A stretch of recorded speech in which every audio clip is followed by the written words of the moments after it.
Crimson 15 podcast. I'm your host, Crimson Sin. If you're enjoying these long format reviews, be sure to sub, like, share, and hit that bell for notifications.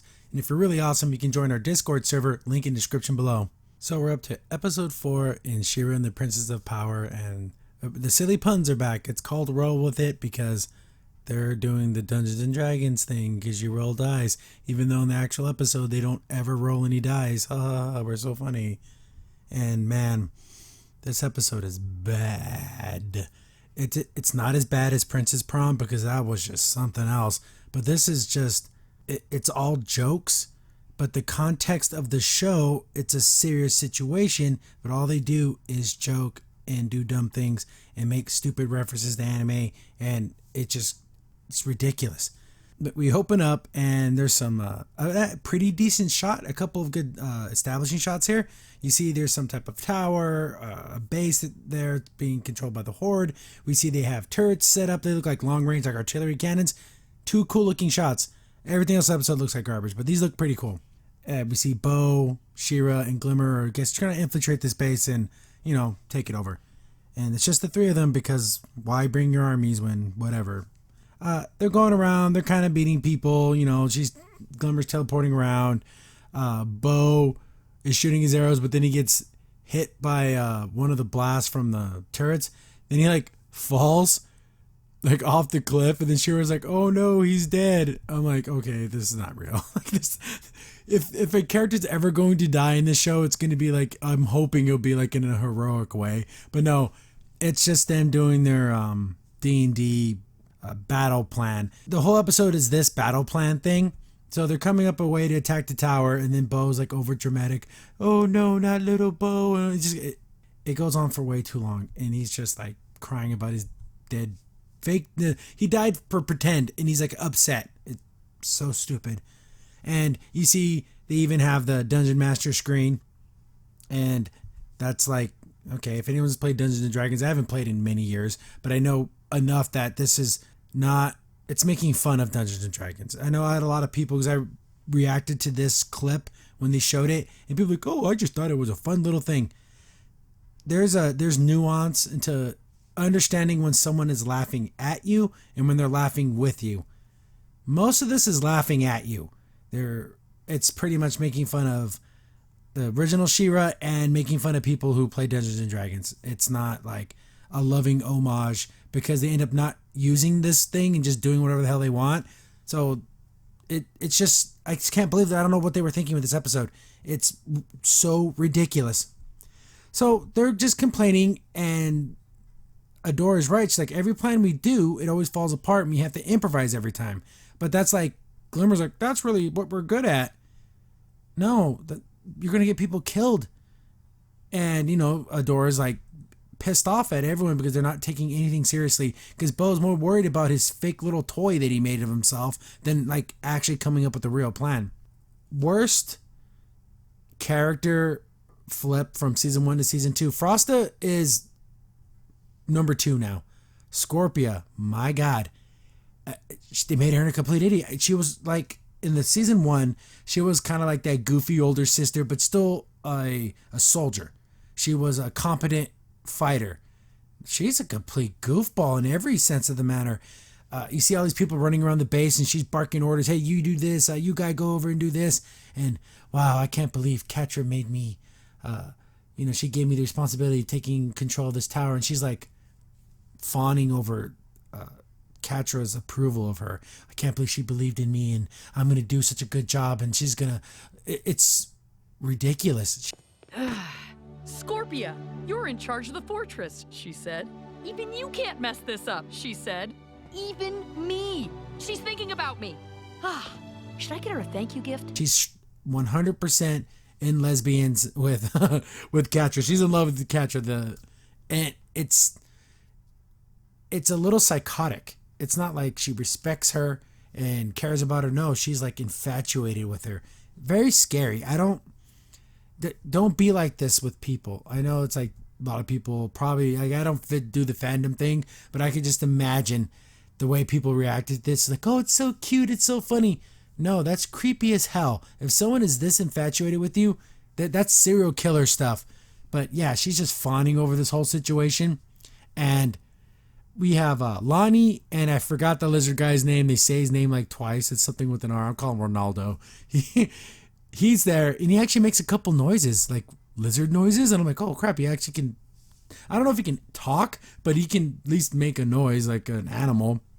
And Lonnie's like, she's coming out to be the most competent one. She's like telling Scorpion, stop being a freaking idiot. Just, we got to, defend this base. We got to take it seriously. And just like no one is taking anything seriously but Lonnie for the most part. We get back to the D&D dummies, and they take turns coming up with plans, and everyone's plan is stupid and ridiculous. It reminds me of, here's an old show. There was a show on Nickelodeon called Kappa Mikey, and there was an episode where a bonsai tree got destroyed. So they're trying to figure out what happened. So everyone's like telling their side of the story, but they keep making things up and like making the story more fantastical, and it's just getting sillier and sillier. That's exactly what happens here. Except for in that show, it was a stupid bonsai tree and no one's going to get hurt. In this show, it's an attack on a base that's going to get people killed or not, controlling this waterway, this pass, is going to be huge for the war. But they're playing it up like they're fighting over candy or something stupid. In context of the show, nothing can bad happen. Everything's just a big stupid joke. We get to Glimmer's story. And did I mention that they're coming up with the battle plan to siege this battle implement, whatever, this tower, right outside the tower? They have like a tent set up, like a forward operating base, and they're coming up with the plan now. Why wouldn't they come up with the plan before they freaking left? Like, it's hurting my head how stupid this is. It's just a device to tell stupid jokes. Glimmer's plan, and we get it, Noelle. You saw an anime one time. We get it. So it's like in this like pinkish kind of hue, and Glimmer looks like I'm like the cool chick. And you notice how in Glimmer's fantasy, she kind of has more of a body, more of a shape. She's skinnier, and it's like, oh, so she wants like a more because she's a purple pear basically. So in her own fantasy, she has a more I want to say shapely figure. So is that a bad thing or a good thing? I thought body positivity, but I guess in her fantasies, she wants to be like this cool chick. And you can tell from the screenshots, it does look kind of cool, but it's not animated. It's a bunch of still shots with very little movement. So it's like, well, that's super lame. It would have looked so much better if it was actually animated. Then I teleport onto the wall and take out a line of soldiers with one critical strike. But she keeps going on and on about, I'm gonna teleport here, then I'm gonna do this, then I'm gonna blow this up, and it's like a little kid telling a story. Like if I asked my 7-year-old nephew, hey, I want you to come up with like an action story, tell me how it goes, it would sound probably a lot like this. Then Bo's like, oh, you would have ran out of teleports 10 teleports ago. So she has a finite number of teleports, and I remember in the first episode, she was bragging about how much more powerful she was since they restored that moon thingy at the end of season 1. But now, like, teleporting's an issue now? Like, what? One or the other. Either she's weak and doesn't have a lot of teleports, or she got superpowered. Apparently, it's both. Her plan's stupid. It just goes on and on and on. And we get, Mermista shows up.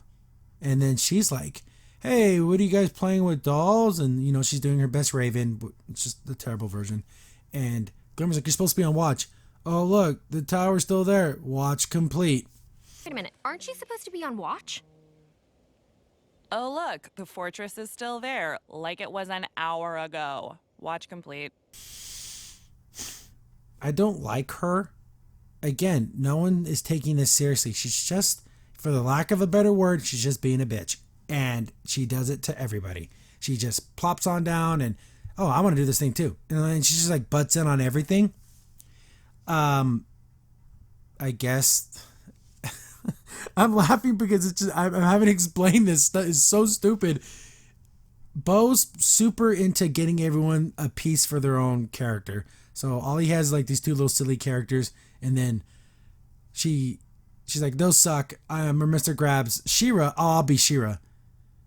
And And she's like, no, you can't be. She was like, oh yeah, I'm doing it now. Like, she's like throwing it in Adora's face. Like, why? Why are you being such a bitch? It doesn't make any sense. Why are you like this? Can we please get back to... I'll be Shira. You can't be Shira. I'm Shira. Not anymore. You snooze, you lose. Glimmer just grabs her and teleports her out of the tent. And then we see that, oh, look, there's some soldiers and some other tents. So they have like at least an attachment of soldiers with them. Like, oh, cool, they're going to use them. Hint, hint, spoiler, you don't ever see these other characters ever again. So they traveled with the princesses, but refused to fight. Oh, God, don't give me hope in seeing that they're going to actually use a real battle tactic.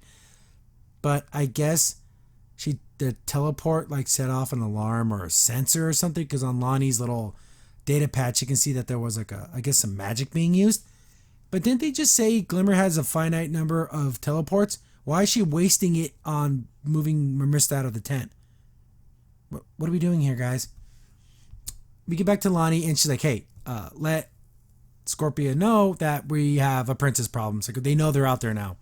Why wouldn't they do a preemptive attack? Why were they waiting to play on defense? I'm thinking too much.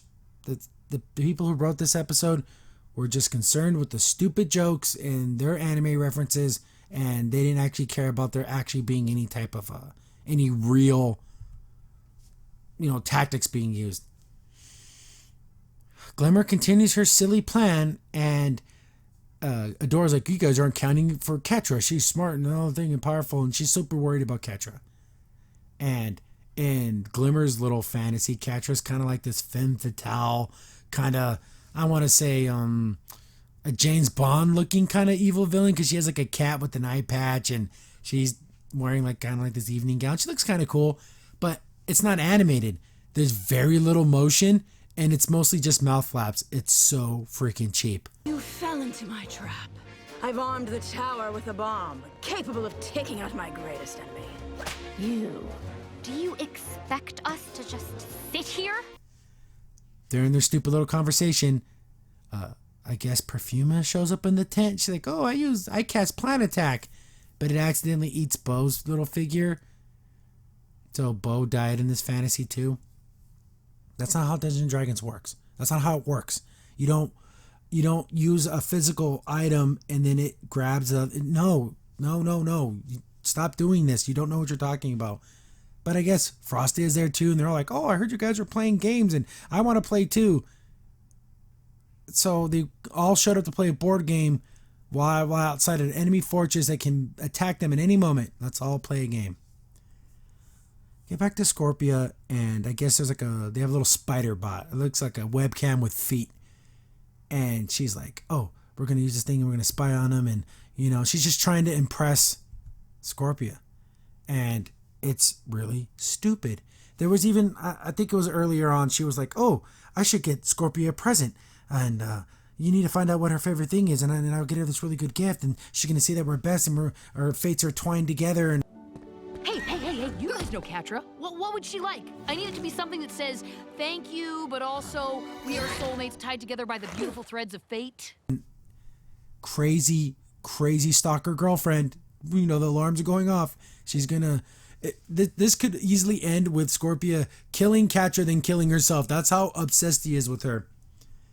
But she's trying to get the spider bot thing to work, but she can't because her freaking scorpion hands. And Lonnie's got some booty right here. She gives it to Lonnie to control because she has fingers and thumbs, so she can actually make this thing work. They turn it on, and then Scorpion's like, oh, look how cute it is. You're the cutest little robot. Yeah, I have lost all respect. Like, I thought Scorpio was kind of a cool character in season 1. Nah, she's nothing now. She's absolute garbage. We get back to the D&D game, and this is where we get Bo's fantasy. And it's like the original She-Ra, like Hordak's Tower, everyone's costumes, most of the females, except for like the Frosty, because she's like a little girl, and Purple Potato Girl. But like Mermista and She-Ra looks awesome in this costume, and they have breasts. Well, I guess that's Bo's fantasy. Women have boobs in this world. We get a cool-looking Katra, She looks like a mix of the original costume with a little bit of the newer one. She even turns into a panther, but it's all a big freaking joke. It's all just to make fun of everyone and how stupid everything is. And again, it's not a loving tribute. It's a silly joke, and they're making fun of you. Like right here, look at this. She-Ra's got an actual figure. She has a chest of a woman, and here's Mermista, and they all look great. You know, they put no detail at all, but they actually took a little time to make the costumes a little more fleshed out. These could be cool costumes for these characters. But, you know, it's just like in the little trailer. Nothing happens. It's, oh, we got dragons now, and a bunch of stupid crap. He shoots an arrow. He's like, oh, to use a rope arrow to tie up Catra. The arrow bounces around like Looney Tunes cartoon. It just goes all over the place. So stupid. And he ends up like netting himself up. Not to worry, I'll shoot her with my net arrow.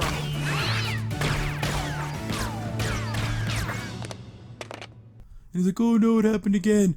And here's the thing, didn't they catch Catra in a net arrow just in the last episode? Like, it just happened the other day, so whatever. We get Perfuma's story, and oh god, Attack on Titan. Oh lord, Attack on Titan. No one cares. No one cares about your dumb anime reference. It's ridiculous. I use my magic to grow up.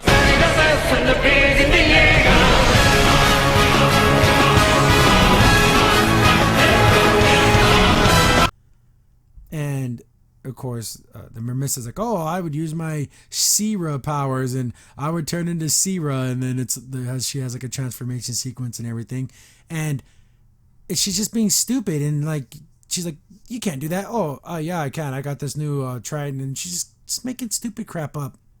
And I thought it was actually kind of funny and a little weird. It's pissing Adora off because she's like, she's gonna become a Sira.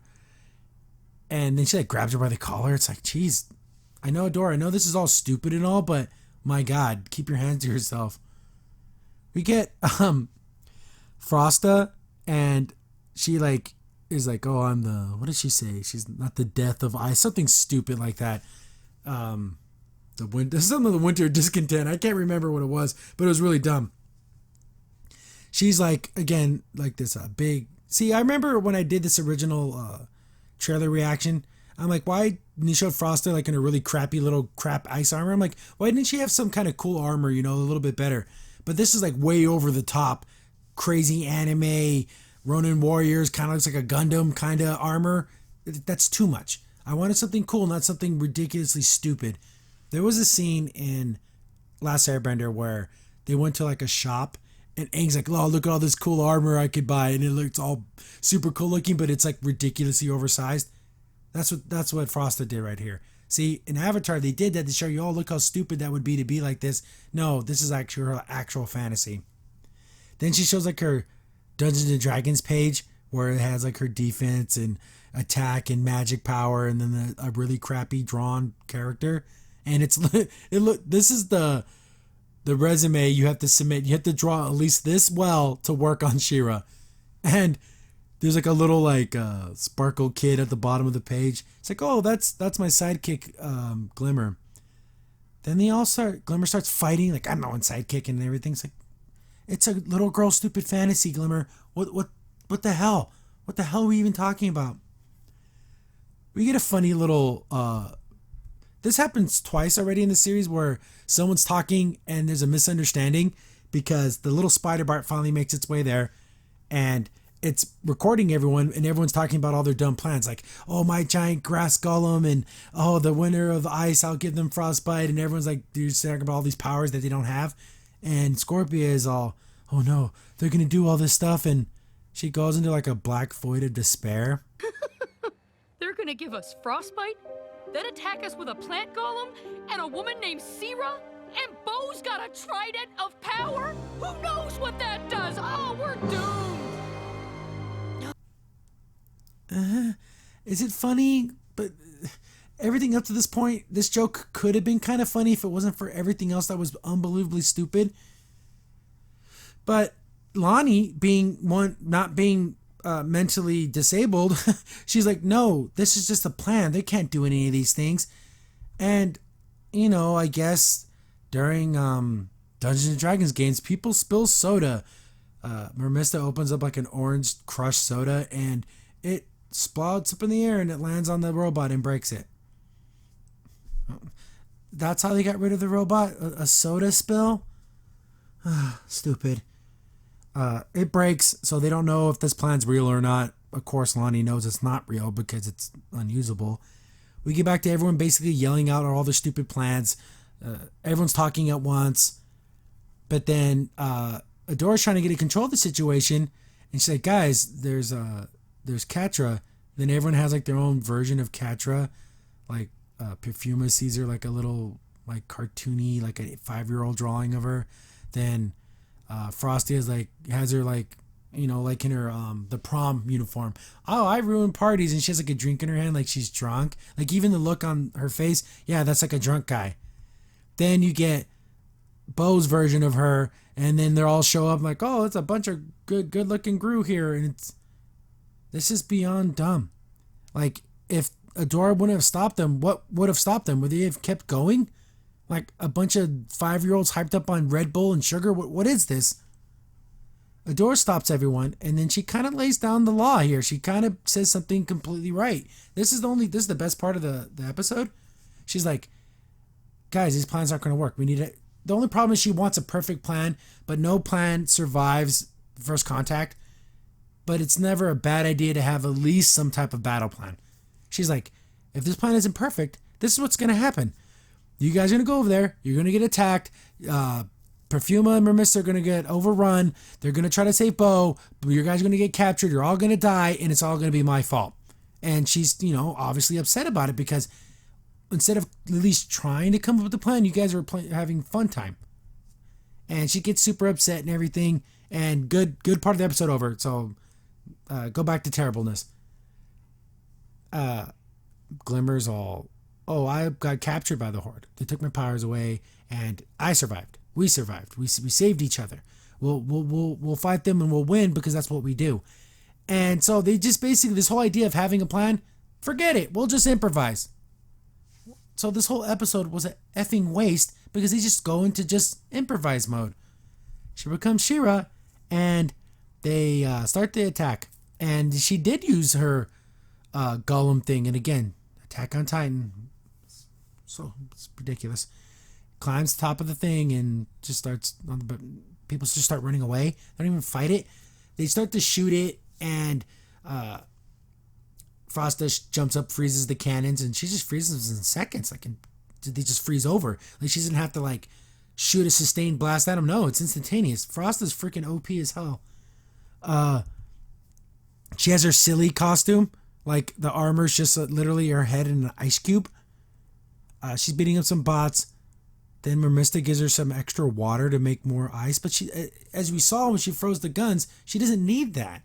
Like, shouldn't be an issue. Mermista still does her She-Ra thing and does like a big tidal wave, and these machines go haywire from some water. These things aren't weatherproofed. Like, what were they going to do when it rained? All the princesses attack at once, and they win easily. It's not even a fight because all the bad guys, all the Horde soldiers, just run away. Like, they're scared. She-Ra gets to the top of the tower, thinks she's going to be fighting Catra, but it's Scorpia. We can't have an episode without Kyle being pathetic. He's running at Glimmer with the little shock stick thingy, and he's of course running and screaming like an idiot. Bo just hits him with the net arrow. He's celebrating beating Kyle. That's not a celebration, Bo. Just about anyone can beat Kyle. During his dumb celebration, Ronaldo, that's not his name, but the R lizard guy, he's going to shoot one of the turrets at Bo. Glimmer saves him. Glimmer teleports Lizard Boy off the tower. Good move. Just kill him, but of course they can't kill anybody. Scorpia and She-Ra are having like a fight. It's an okay fight, but Scorpia's kind of winning. Didn't Glimmer just kick Scorpia's ass in the last episode? So you're telling me She-Ra is a worse fighter than Glimmer? What? What? Then Glimmer starts to fight her, then Glimmer sucks at fighting her. huh? It's like these episodes, like they didn't watch the episode before, but Scorpia beats her easily, hangs her over the thing, like, I'm gonna drop your friend if you don't, give up. Then Glimmer starts fighting back, like as she's holding her. Why didn't she just throw her? But whatever. She fights free. She-Ra grabs her, and then Scorpia keeps trying to talk, but they keep hitting her with stuff, like with water, and then with vines, and shoots an arrow at her, and whoa, there's way too many princesses. And instead of showing a fight or whatever, she just gets chucked off the side into the water with all the rest of her lackeys, and the good guys win. And for some reason, they're like, let's just say it was Kyle's fault. Yeah, that'd be a good idea. And they all yuck it up. What the hell did I just watch? Nothing happened this episode. At least in episodes 1, 2, and 3, we got a little bit of plot details. They were minor, but a little bit. Episode 1, we learned that Bo found out Entraptor's still alive. 2, the good guys learned that Entraptor became a bad guy. Okay. And then in 3, we learned a little bit about Hordak's plan. He wants to make portals. Okay, those are a little bit of plot details. What plot did we learn here? That the people who make this dumb show watched anime one time in their life. They might have played Dungeons and Dragons at some time in their life. Is that what we learned? Scorpia is a pervert for Catra. What did we learn story-wise?